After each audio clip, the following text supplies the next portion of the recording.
Maybe make your goal a little more smart. So here's an example. For example.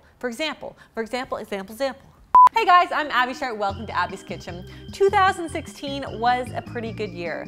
I got married, I started working on my first cookbook, and I celebrated pretty hard during the holidays. Heck, I'm still going at it.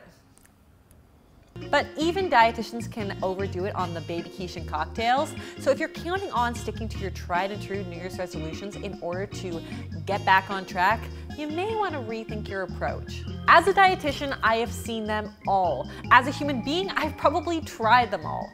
So if you're getting ready to start the annual binge, restrict, repent, repeat cycle, I may have a better solution.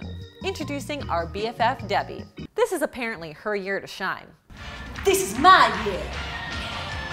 Debbie's been making the same New Year's resolution every year since she was 14. 2002, 2003, 2004, 2005. In order for those goals to be useful, they need to be, get ready for it, we're gonna take you back to a little grade 10 guidance counselor office, SMART goals. So SMART stands for specific, measurable, action-oriented, realistic, and time-bound. Let's take a look at how smart some of Debbie's goals really are.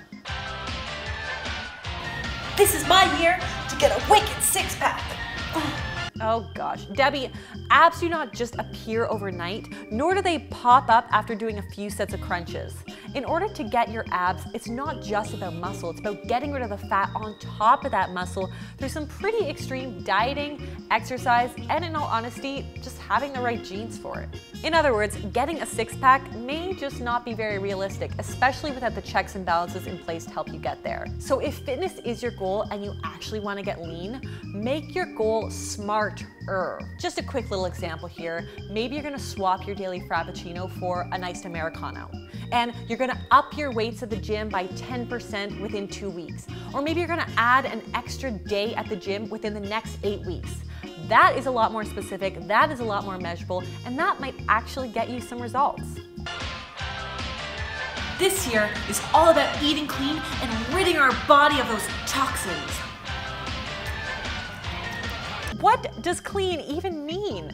When people label individual foods as clean without taking the entire diet as a whole into consideration, it can be very easy to slip into not so healthy territory. And when I mean unhealthy, I mean both physical and emotional health. Physical because, of course, if you're sitting around all day eating a ton of clean food like ounces and ounces of salmon all day or like heads and heads of kale, you're probably not going to be doing too well. And emotional, I mean, we are seeing the rise in a ton of disordered eating patterns, one of which we call orthorexia, which is at its core clean eating taken to the extreme. So if you are just eating clean and labeling foods as good and bad in that way, you're setting yourself up for a ton of guilt, shame, and body distrust. And that is not healthy.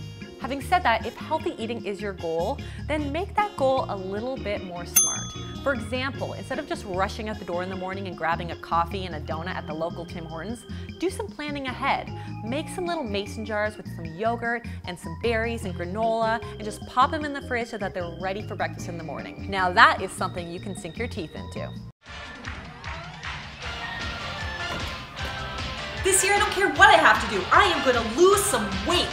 First of all, weight is not your best predictor of health if that's actually what you're after. And second of all, you can hope and wish and pray for weight loss all you want, but unless the behavioral changes are there, I mean, you're never gonna see a budge on the scale. Having said that, if weight loss is your goal for whatever reason, then at least make that goal more smart. So instead of focusing so much on the number on the scale, make some behavioral changes to your resolution, things that you actually have control over. So for example, maybe you're gonna resolve to cut down to 2 cocktails in the week, and you're gonna substitute 2 of your fast food meals for some homemade soups and salads. Now that sounds a lot more doable, right Deb? Well guys, I hope you are now better equipped to enter the new year with some SMART goals that are more specific, measurable, action-oriented, realistic, and time-bound, rather than flimsy, abstract, and let's be honest, totally forgettable. So now guys, I wanna know what kind of goals have worked well for you in the past? What are your SMART goals? What are not working so well? Leave me a comment below. I totally wanna get your take on this. Also, give this video the thumbs up if you like it, subscribe to the channel, and I'll see you in the new year on Abby's Kitchen.